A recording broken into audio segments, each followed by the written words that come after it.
Bismillahirrahmanirrahim. Alhamdulillahirabbil alamin wa bihi nasta'in ala umurid dunya waddin. Wassalatu wassalamu ala asyrafil anbiya wal mursalin sayyidina Muhammadin wa ala alihi wa ashabihi ajma'in. Qala al-musannif al-imam hujjatul Islam Abu Hamid Muhammad bin Muhammad al-Ghazali rahimahullah wa nafa'ana bi ulumih. Fa in qulta fal ayatu wal akhbaru tadullu ala anna syaubar riya muhbitun litsawab wa fi ma'nahu syaubu talabil ghanimati wat tijarati wa sairil huzuz. Faqad rawa Tawusun wa ghairuhu minat tabi'in anna rajulan sa'ala an-nabiyya sallallahu alaihi wasallam amma yastani'u ma'rufa aw qala yatasaddaqu wa yuhibbu ay yuhmada wa yu'jar falam yadri ma yaqulu lahu hatta nazalat faman kana yarju liqa'a rabbih falyamal amalan shalihan wa la yusyrik bi ibadati rabbih ahada wa qad kasadal ajra wal hamda jami'a. Wa rawa Mu'adzun 'anin nabi sallallahu alaihi wasallam annahu qala adna riya syirkun. Wa qala Abu Hurairah qala an-nabiy sallallahu alaihi wasallam yuqalu liman asyraka fi amalihi khudh ajraka mimman amilta lahu ila akhir.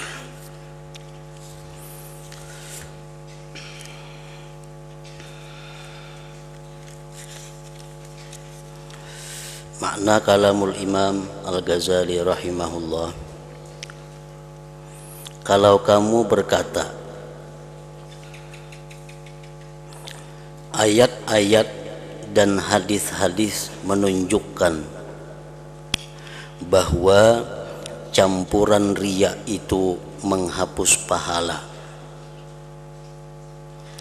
dan semakna dengannya bercampur dengan mencari harta ghanimah waktu berperang, perdagangan sambil berperang sambil berdagang, dan keuntungan-keuntungan lainnya.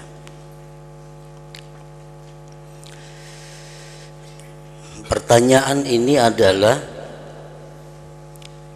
menyikapi penjelasan daripada Imam Al-Ghazali rahimahullah tentang niat beramal.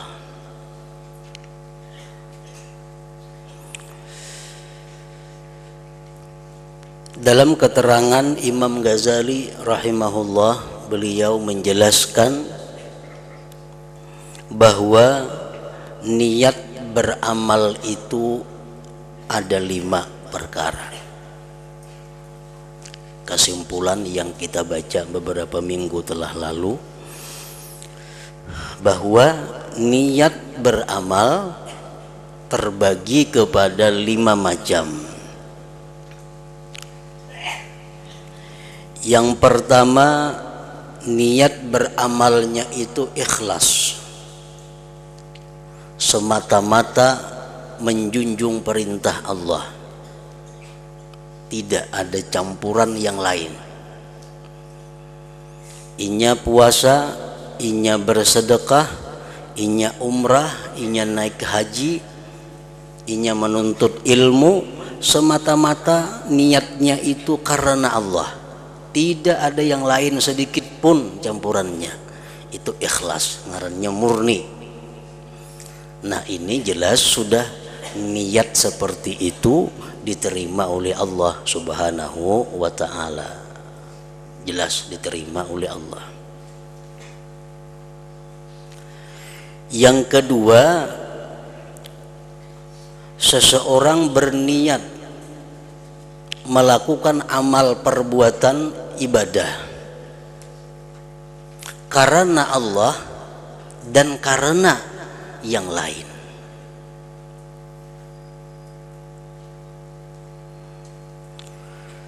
Inya menuntut ilmu itu karena Allah dan karena yang lain. Tapi yang terbanyak itu karena Allah. Yang karena lain itu sedikit.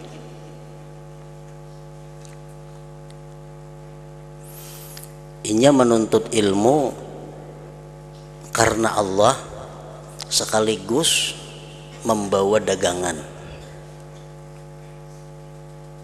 Tetapi walaupun dagangan itu kadada, tetap inya tulak, tetap inya berangkat menuntut ilmu. Nah ini ngarannya karena Allahnya lebih banyak daripada karena dagangan. Nah yang ini menurut Imam Ghazali niatnya itu diterima oleh Allah, pahalanya. Cuma pahalanya itu kada sesempurna yang murni karena Allah semata. Berapa pahalanya tergantung sisanya itu. Jadi misalnya karena perdagangan 40%, karena Allah 60%, berarti putung 40, pahalanya cuma 20%. Pahalanya cuma 20%. Karena 40 pahala ikhlas ini khusus untuk menutupi perdagangan itu. Tak tinggal lagi cuma 20%. Nah ini masih baik. Yang ketiga, seseorang beramal niatnya sama karena Allah, karena yang lain.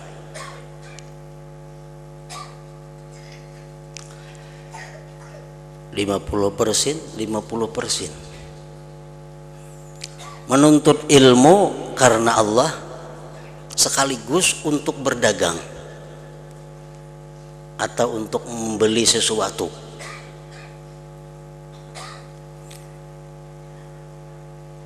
Kalaunya kadada jualan,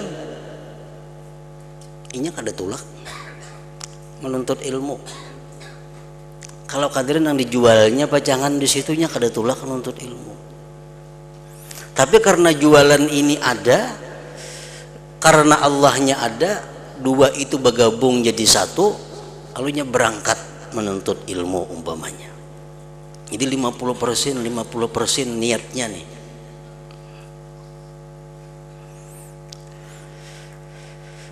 Nah, kalau dagangannya ada umpamanya, atau nang pacang ditukar kakuta ada, tapi orang kada pengajian, inya kada tulak juga, kada tak kakuta juga inya. Nah jadi bujur-bujur sama pendorongnya 50%. Nah kalau kita beribadah seperti itu niatnya, maka berpahala kada, berdosa kada. 50-50. Inya mengaji ke berbagai sekaligus untuk bertukar di pasar, saking berdagang di rumah. Orangnya di rumah bisa kios. Nah, jadi sekaligus ke pengajian, sekaligus bertukar di pasar. 50%. Jakanya pacang kada ditukar, inya kada ke pengajian. Tapi mau pengajian perai, walaupun yang ditukar ada, inya kada ke berbagai juga. Nah, jadi bujur-bujur sama. Nah, kalau macam itu niatnya separuh-separuh, la lahu wa la alai, kada ada pahala, kada ada dosa.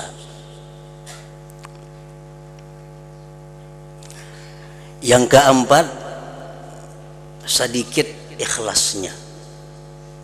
Nah, sedikit ikhlasnya tak kurang.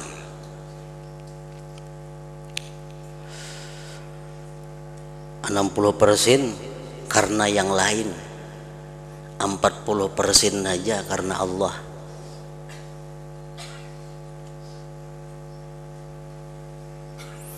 Artinya walaupun inya kada ada pengajian, tapi ada yang ditukar, tetap inya kakuta. Tetap inya kakuta. Walaupun kada ada pengajian, tetap inya kakuta. Nah, jakanya ada pengajian nang ditukar kada ada, inya kada kakuta. Itu menunjukkan bahwa karena selain Allah lebih banyak daripada yang karena Allahnya. Nah kalau niat kita beribadah seperti itu, karena Allahnya sedikit, karena yang lain lebih banyak, itu niatnya ditolak dan kita mendapat siksa. Tapi seapa banyak siksanya, sekadar lebihannya itu. Umpamanya 60% karena perdagangan, 40% karena Allah, siksanya 20%. Nah, yang kelima, orang yang beribadah, beramal semata-mata riya. Kan ada yang lain tujuan 100% karena selain Allah.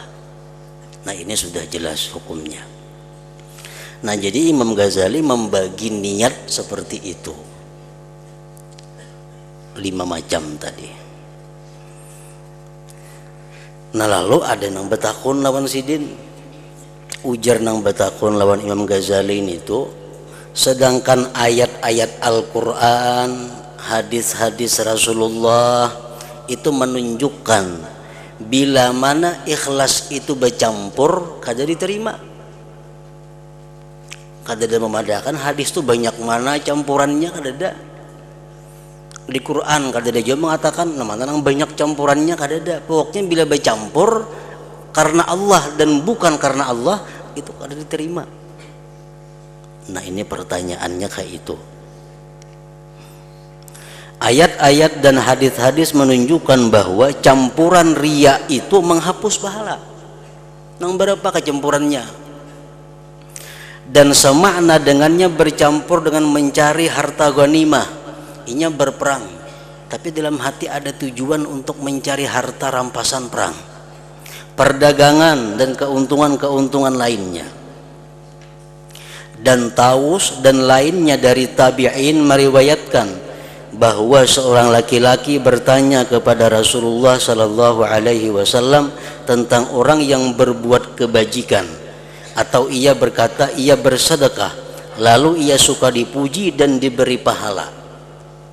Ada orang bertakun lawan Rasulullah, wahai Rasul, ulun ini bersedekah, ulun kapingin dapat pahala, kapingin dipuji orang.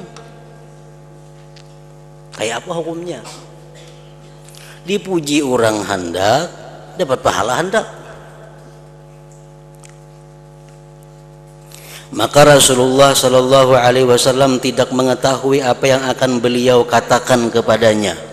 Nabi kita diam menunggu wahyu Allah. Nah, sehingga turun ayat faman kana yarju liqa'a rabbih falyamal amalan shalihan wa la yusyrik bi'ibadati rabbih ahada. Artinya barang siapa mengharap perjumpaan dengan Tuhannya, maka hendaklah ia mengerjakan amal yang saleh dan janganlah ia mempersekutukan seorang pun dalam ibadahnya. Siapa hendak bertemu Allah, siapa hendak dapat pahala, artinya maka amal itu jangan dicampurkan lawan yang lain sedikit juga pun.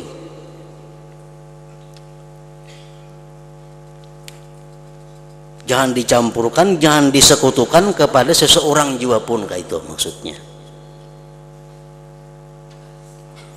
Dan sedangkan ia telah menghendaki pahala dan pujian semuanya.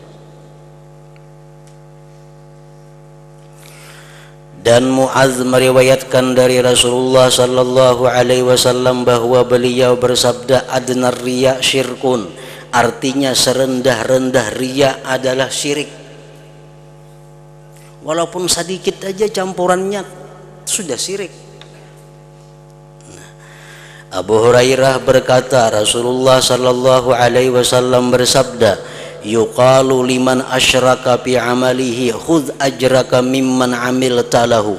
Artinya dikatakan nanti di akhirat kepada orang yang menyekutukan dalam amal perbuatannya, ambillah pahalamu dari orang yang kamu beramal karenanya.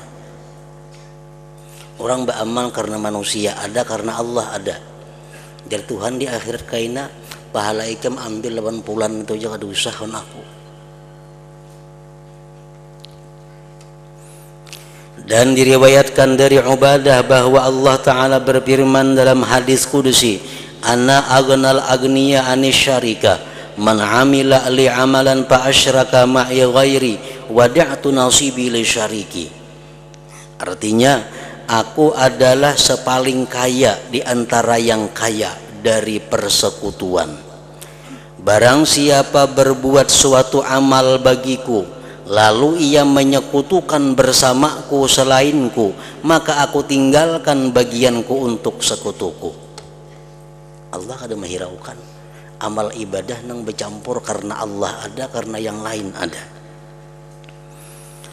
Abu Musa meriwayatkan bahwasanya orang Arabi datang kepada Rasulullah sallallahu alaihi wasallam, lalu ia berkata, "Ya Rasulullah, seorang laki-laki berperang karena kemarahan, dan seorang laki-laki berperang karena keberanian, dan seorang laki-laki berperang agar diketahui kedudukannya. Maka siapakah di antara mereka yang di jalan Allah?" Maka Rasulullah sallallahu alaihi wasallam bersabda, "Man qatala litakuna kalimatullah hiyal ulia fahuwa fi sabilillah." Artinya barang siapa berperang agar kalimat Allah itu tinggi, maka ia di jalan Allah. Nang berperang karena menunjukkan keberaniannya, nang berperang karena ingin dipuji sebagai pahlawan, itu kada termasuk sabilillah.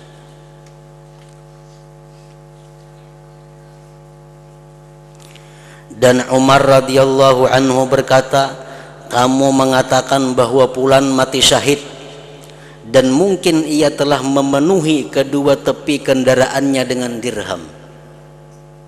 Padahalnya berperang mencari harta rampasan perang. Ibnu Mas'ud radhiyallahu anhu berkata, Rasulullah sallallahu alaihi wasallam bersabda, "Man hajara yabtaghi syai'an minad dunya fahuwa lahu." Artinya barang siapa berhijrah dengan mengharapkan sesuatu dari dunia, maka itu baginya. Nah, dari hadis-hadis yang disebutkan tadi, sedikit pun kadada merinciakan, meuraikan campuran itu nang mana nang banyak, nang mana nang sedikit. Siapa yang berperang karena dunia, itu bukan sabilillah. Titik. Siapa yang hijrah karena dunia, maka itulah bagiannya dunia. Titik. Siapa yang bersedekah kada karena Allah, maka itu berarti adalah ria. Titik. Kada ada hadis-hadis menjelaskan berapa persen garang campurannya, kada ada. Nah, kenapa Imam Ghazali merinciakan seperti tadi? Pandang campurannya berapa persen. Kalau sekian diterima, sekian disiksa, sekian. Nah, itu orang bertanya kepada Imam Ghazali, artinya apa dasar pian yang menerangkan bahwa campurannya itu perlu dihitung, campuran itu perlu dipandang, ditimbang. Nah, maka kami menjawab, ujar Imam Ghazali,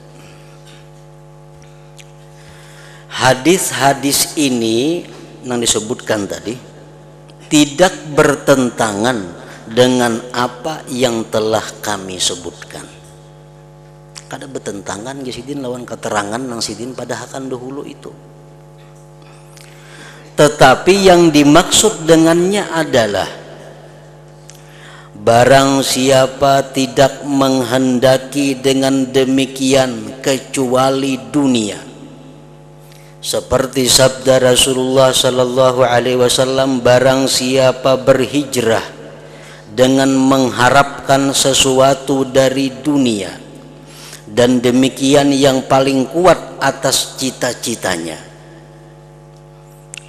Nabi kita mengatakan tadi, siapa yang hijrah dari Mekah ke Madinah karena dunia. Nah, itu pahamannya, ujar Imam Ghazali, bahwa orang itu hijrah dari Mekah ke Madinah adalah semata-mata untuk dunia. Tidak ada yang karena Allahnya. Jadi cocok aja kalau kayak itu orang hijrah semata-mata karena dunia, ya dunialah yang ia dapat. Dan telah kami sebutkan bahwa demikian itu adalah perbuatan maksiat dan permusuhan. Orang berperang semata-mata mencari harta rampasan perang, itu jelas sudah perbuatan yang diharamkan.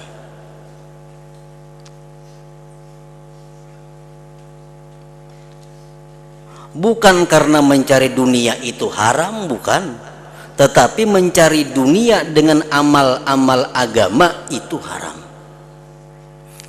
Sembahyang dengan tujuan supaya dapat kedudukan dunia, beribadah supaya tujuan dapat pengaruh dalam dunia, nah itu yang diharamkan. Karena dengan riya padanya dan merubah ibadah dari tempatnya. Adapun kata-kata persekutuan di mana itu disebutkan Allah tidak akan menerima niat yang bersekutu. Kalau kita beribadah karena Allah dan karena selain Allah, Allah kada menerima. Bersekutu. Nah, kata-kata bersekutu itu, ujar Imam Ghazali, maka itu mutlak untuk persamaan. Kata-kata bersekutu itu artinya 50%, 50%. Dan telah kami jelaskan bahwa apabila dua maksud sama, karena Allah 50%, karena yang lain 50%, maka keduanya saling berlawanan dan tidak ada manfaat baginya dan tidak ada mudarat atasnya, maka tidak seyogianya diharapkan pahala atasnya.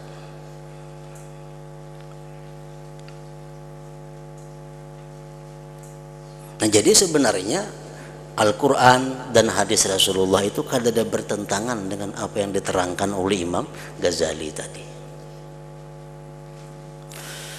Kemudian sesungguhnya manusia ketika menyekutukan, inya beribadah karena Allah ada, karena selain Allah ada. Nah, ketika menyekutukan kayak itu, selamanya itu dalam bahaya. Manusia ini dalam bahaya. Kalau kita ini beribadah karena Allah ada, karena selain Allah ada, itu bahaya. Kenapa bahayanya? Karena ia tidak tahu mana di antara dua perkara itu yang lebih kuat atas maksudnya. Kadang-kadang kalau kau menimbang, mana yang terbanyak, maka kadang-kadang itu adalah bahaya atasnya. Bujur ya, tadi kalau kita beribadah bercampur karena Allah lawan karena yang lain. Kalau banyak karena Allah, pahala. Kalau sama, kada berpahala, kada berdosa. Itu kalaunya kita tahu timbangannya, persinannya itu. Nah, kalau kita kada tahu, kita dalam bahaya. Karena itulah Allah berfirman, "Faman kana yarju liqa'a rabbih falyamal 'amalan shalihan wa la yusyrik bi'ibadati rabbih ahada." Artinya, barang siapa mengharap perjumpaan dengan Tuhannya, hendak bertemu dengan Allah, maka hendaklah ia mengerjakan amal yang saleh dan janganlah ia mempersekutukan seorang pun dalam beribadah kepada Tuhannya. Maksudnya adalah perjumpaan lawan Allah tidak dapat diharapkan dengan persekutuan. Kalau kita nih beramal karena Allah ada, karena yang lain ada, itu kadang-kadang diharapkan kita bisa bertemu Allah. Di mana yang terbaik keadaan-keadaannya adalah saling, di mana yang terbanyak keadaan-keadaannya adalah saling menggugurkan. Amun nang terbanyak ikhlas, nang menggugurkan nang riya. Terbanyak nang riya menggugurkan lawan ikhlas. Dan boleh dikatakan juga kedudukan mati syahid tidak dapat dicapai kecuali dengan ikhlas dalam berperang.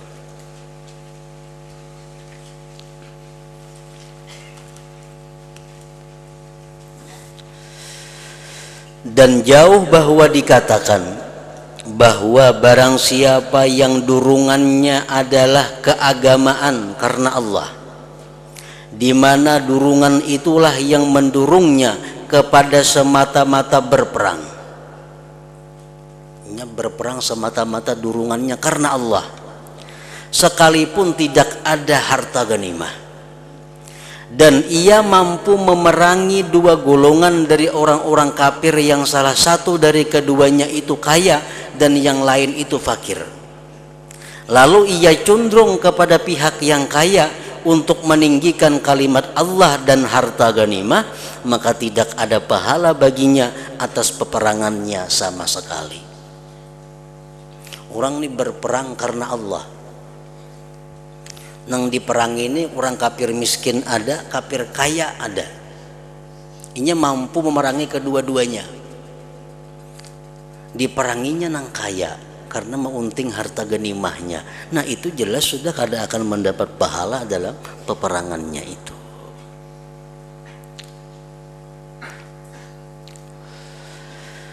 Dan kami berlindung kepada Allah bahwa perkara itu seperti demikian. Maksudnya, kalau kita beribadah, niat kita itu bila tercampur sedikit saja selain Allah, maka ibadahnya gugur. Nah kami berlindung dengan Allah. Misalnya orang beribadah karena Allahnya 99%, 1% saja sedikit ada riyaknya, dipadahkan itu gugur semuaan ibadahnya. Kami berlindung dengan Allah. Kami kada umpat mengatakan seperti itu.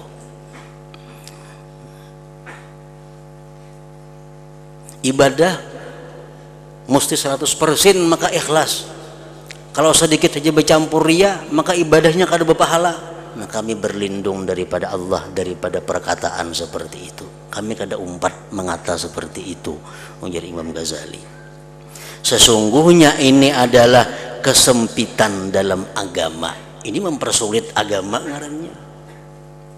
Sulit kita beribadah 100% maka karena Allah. Kalau ada yang lain-lainnya, bila ada yang lainnya gugur pahalanya, sulit itu.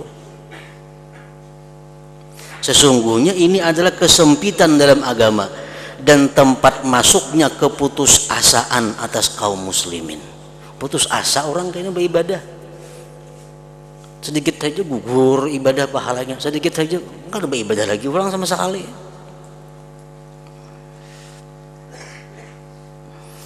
Karena campuran-campuran yang mengikuti seperti ini,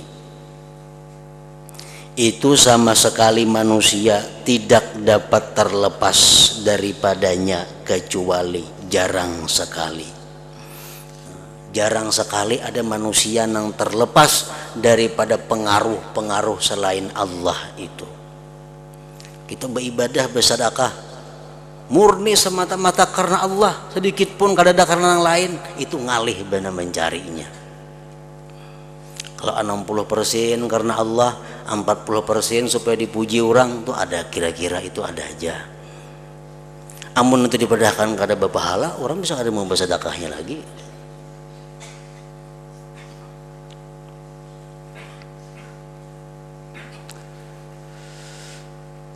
Maka pengaruh ini pada pengurangan pahala. Nah pengurangan aja. Orang bersedekah 10.000 rupiah karena Allah lebih banyak, riyaknya ada juga sedikit, nah kurang pahalanya, kada menghapus sama sekali. Nah itu orang naik haji karena Allah ada, tapi hendak sambil belapang-lapang di situ muyak lawan di kampung, ada juga sedikit nih tuh. Nah ada aja pahalanya, cuma kurang daripada yang sempurna karena Allah. Nah, jangan dipadahkan kada berpahala sama sekali. Adapun pada penghapusan pahala maka tidaklah demikian. Menghapus sama sekali pahala, kada macam itu artinya.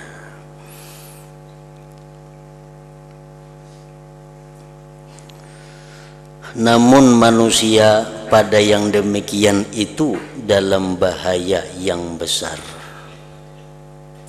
Walaupun tadi sudah dipadahkan bercampur tuh, kalaunya banyak nang baik berpahala aja, pahalanya kurang, tapi tetap ada pahala. Tapi itu ada bahayanya, karena ia kadang-kadang menduga bahwa pendorong yang lebih kuat adalah kasat mendekatkan diri kepada Allah, Padahal yang lebih kuat atas hatinya adalah bagian nafsu. Nah, itu kan bahayanya. Mengkurang teliti kayaknya disangka nang terbanyak tuh karena Allah. Padahal dalam hati sebujurnya nang banyak tuh karena nafsu. Nah, lalu jadi kada berpahala sama sekali jadinya. Dan demikian itu termasuk yang sangat tersembunyi. Bila kada bujur-bujur diteliti sebelum beribadah, dicari bujur-bujur sebelum beribadah, nah ngapa garang niatku nih hendak memperbuat ibadah nih. Nah, bila kada bujur-bujur diteliti, itu bisa-bisa ibadah itu banyak karena nafsunya, banyak karena riyanya.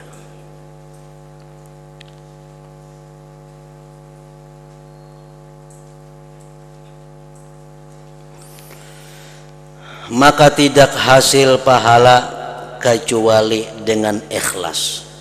Ikhlas tuh panah maulah berpahala. Berapa persen ikhlasnya, itulah dapat pahala. Dan ikhlas itu sedikit sekali diyakini oleh seorang hamba dari dirinya, walaupun ia telah bersungguh-sungguh dalam ihtiyat. Maka karena itulah semestinya ia selama-lamanya setelah sempurna ijtihad bersungguh-sungguh, sudah berhimat bersungguh-sungguh supaya ikhlas, adalah bimbang, tetap hatinya bimbang di antara ditolak dan diterima amal perbuatan itu. Kita jangan sekali-kali meyakini bahwa amal kita diterima Allah, itu kada boleh meyakini. Aku yakin amalku diterima Tuhan, di mana tahunya? Kita mesti bimbang sampai kita mati, kita bimbang apakah amal diterima atau kada, amal diterimakah atau kada. Lagi takut bahwa dalam ibadahnya terdapat penyakit yang mana bahayanya itu lebih banyak daripada pahalanya. Dan begitulah adanya orang-orang yang takut dari orang-orang yang mempunyai hati. Dan begitulah semestinya setiap orang yang mempunyai mata hati. Setiap orang yang punya mata hati mestinya selalu takut, selalu bimbang. Amal ibadahku diterimakah, kadakah? Banyak penyakitnya kah, banyak baiknya kah? Banyak ikhlasnya, banyak riyanya kah? Selalu bimbang terhadap amal ibadah yang sudah dilakukan itu. Karena itulah Sufyan rahimahullah berkata, saya tidak membilang dengan apa yang tampak dari amal perbuatanku. Jadi Sufyan Sauri, amal ibadahku nang kelihatan orang tuh ku anggap pasal ada berpahala semua itu sudah. Kayak itu maksudnya. Lebih baik anggapan macam itu daripada anggapan berpahala. Karena anggapan berpahala dalam dunia, di akhirat pas kada ada pahalanya. Nah, kalau dalam dunia kita menganggap bahwa ibadah kutukar berpahala, tapi di akhirat karena ada pahalanya, nah itu keberuntungan yang besar. Saya tidak membilang dengan apa yang tampak dari amal perbuatanku. Abdul Aziz bin Abi Rawat berkata, saya berjiran dengan Baitullah ini selama 60 tahun. Aku diam di Makkah 60 tahun artinya. Dan saya telah menunaikan haji 60 kali. 60 kali naik haji. Naik haji seorang lain naik haji badal haji ini tuh. Orang wahini 10 tahun di Makkah sekali aja berhaji, 9 kali itu ambil upah badal haji benam lagi. Orang bahari 60 kali bujur untuk seorang. Dan saya telah menunaikan haji 60 kali. Maka saya tidak masuk pada sesuatu pun dari amal perbuatan bagi Allah. Aku menganggap amalku itu kadang ikhlasnya semuaan itu, kadang murninya. Melainkan saya periksa diriku, lalu saya dapatkan bahagian syaitan itu lebih sempurna daripada bahagian Allah. Mudah-mudahan tidak ada manfaat bagiku dan tidak ada mudarat atasku. Jadi geus mudah-mudahan haji nang ku gawe 60 kali itu bepahala kada berdosa ada. Daripada orang itu kada percaya dengan dirinya sendiri, kada percaya dengan dirinya sendiri. Bersamaan dengan ini, maka tidak semestinya bahwa ia meninggalkan amal ketika takut penyakit dan riya. Nah,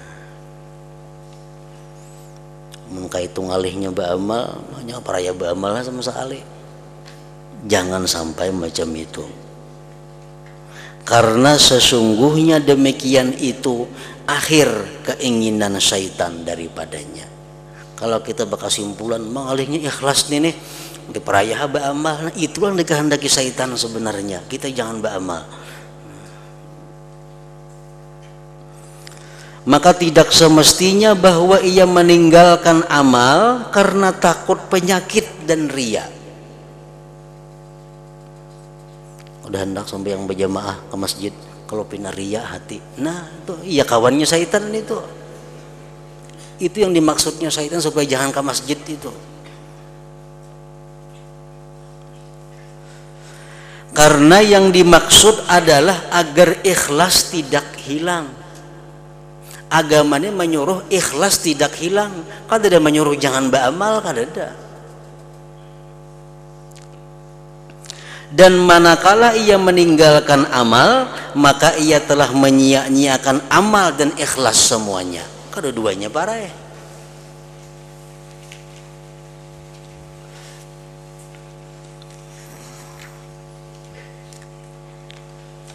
Jadi beramal walaupun riya terus akan beramal sambil usaha ada untuk mengurangi riyanya itu sampai yang menangnya adalah ikhlas karena Allah. Karena Allah kada ada menyuruh, Rasul kada ada menyuruh jangan beramal kalau takutan riya kada ada. Nang ada suruhan tuh beramallah buangi riya. Nah kayak itu.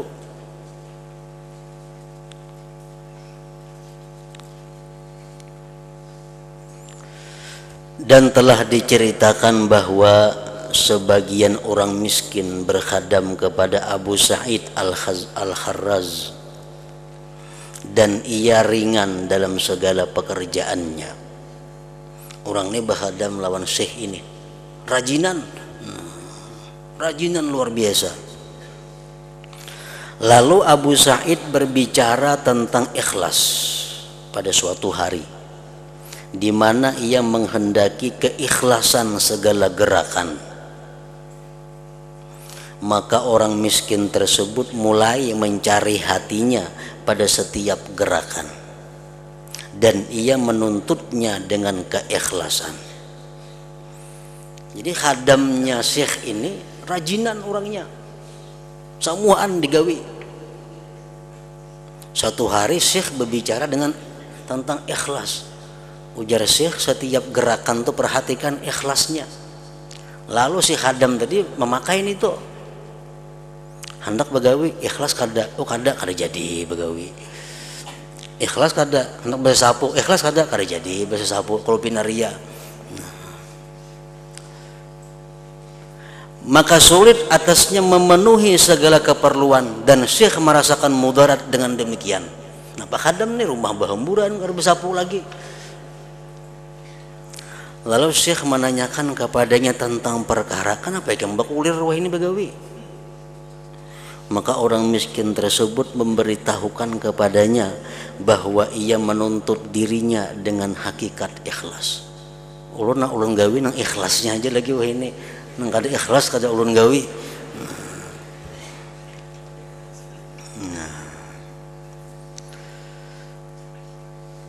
Bahwa ia menuntut dirinya dengan hakikat ikhlas, dan bahwa ia lemah daripada ikhlas dalam kebanyakan pekerjaannya, maka ia meninggalkannya.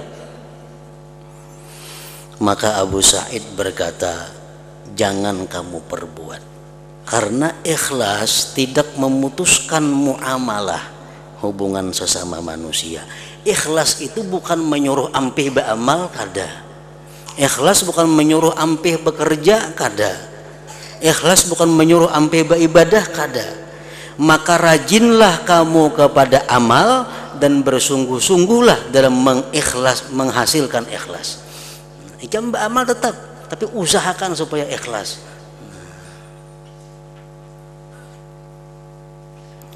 Maka saya tidak mengatakan kepadamu tinggalkanlah amal, dan hanya saja saya mengatakan kepadamu ikhlaskanlah amal. Nah, jadi ini merupakan tempat di mana syaitan mudah menggoda orang-orang yang lemah kemampuan ilmunya. Banyak kita mendengar perkataan-perkataan seperti itu.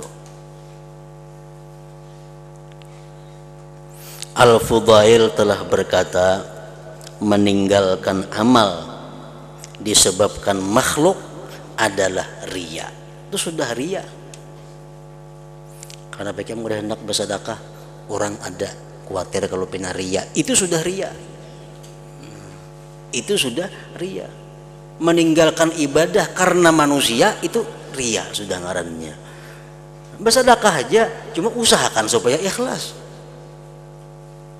Meninggalkan amal disebabkan makhluk adalah riya, dan melakukan amal karena makhluk adalah syirik ngarannya. Ja'alana Allah minal ulama'il amilin al-mukhlisin wa sallallahu ala sayyidina Muhammadin wa ala alihi wa sahbihi wa sallam walhamdulillahi rabbil alamin.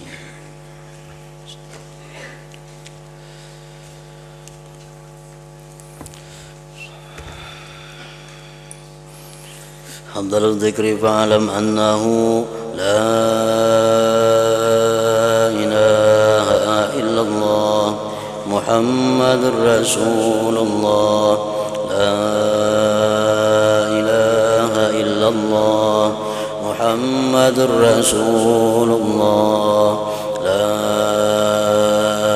ilaha illallah Muhammadur Rasulullah, la ilaha illallah, la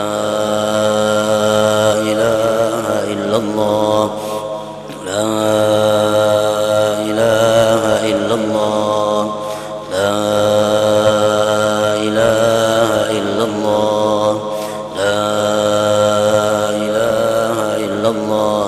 Allahu Allah, Allahu Allah, Allahu Allah, Allahu Allah, Allahu Allah, Allahu Allah, Allahu Allah, Allahu Allah, Allahu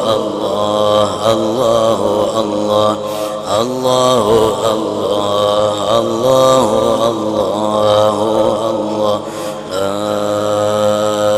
ilaha illallah Muhammadur Rasulullah, la ilaha illallah Muhammadur Rasulullah, la ilaha illallah Muhammadur Rasulullah, la ilaha illallah.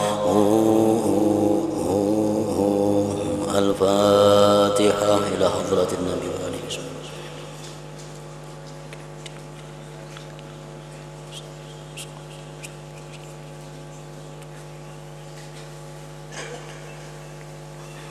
ويا أيها الرجل منه شفاعة صلوا عليه سلموا تسليما.